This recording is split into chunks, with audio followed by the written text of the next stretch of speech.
Bonjour à tous, bienvenue dans ce studio en partenariat France 24 YouTube. Nous sommes au Forum d'Avignon, qui est un forum qui réunit différentes personnalités du monde politique, économique, culturel et des nouvelles technologies. On essaye de savoir un petit peu quel est l'impact de ces nouvelles technologies sur l'accès à la culture. Mon invité est Ed Sanders, il est australien mais il parle couramment français.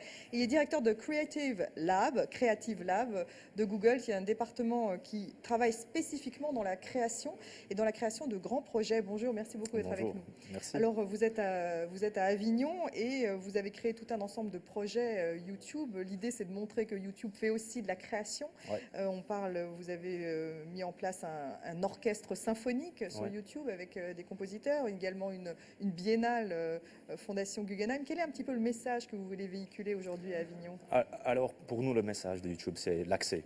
Et on a beaucoup des outils pour les utilisateurs. Et pour nous, il y a une chose dans le monde de culture qui est un peu d'élitisme. Et pour nous, l'accès, c'est important. Et donc, dans le monde de la musique classique, par exemple, les auditions, les répétitions sont aveugles dans le monde traditionnel. Mais pour nous, c'est avec un caméra, avec un webcam, pour tout le monde autour du monde, c'est Vous parlez facile de la de... façon dont vous avez organisé cette fameuse symphonie, cette création. Oui, oui, Donc les vous avez auditions sont organisé des auditions via des webcams. exactes, en ligne. Et donc, on a reçu presque 4000 soumissions. Et puis, on a sélectionné avec des orchestres, des partenaires comme le London Symphony Orchestra, l'Orchestre de Paris et aussi le New York Philharmonic. Et on a choisi 96 gagneurs qui étaient à Carnegie Hall, à New York, il y a un an. Et c'était magnifique. C'est magnifique parce que c'est l'accès pour tout le monde au monde de la musique classique.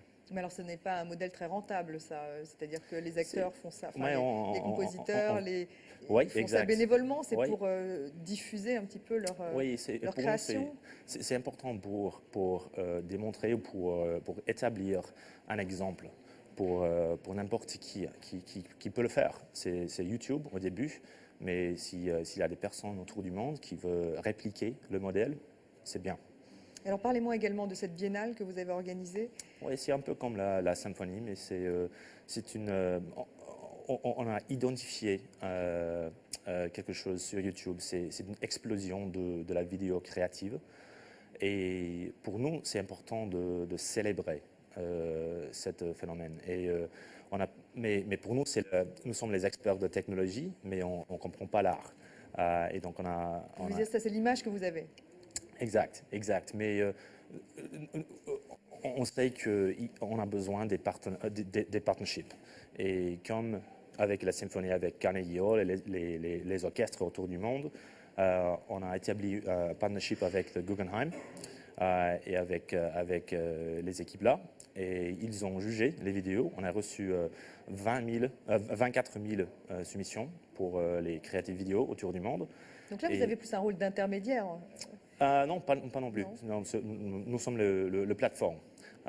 Et donc, c'était un gros nombre de vidéos. Et donc, les équipes de Guggenheim ont regardé toutes les vidéos. Ils ont décortiqué les Ouais, vidéos, oui, visionné. oui. Et on l'a célébré la semaine dernière à New York avec beaucoup de production 3D mapping autour de la façade de Guggenheim. C'était incroyable.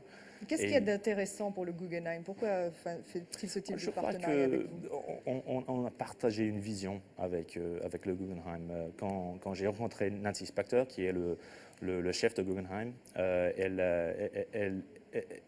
a essayé d'explorer les choses globales et les frontières technologiques.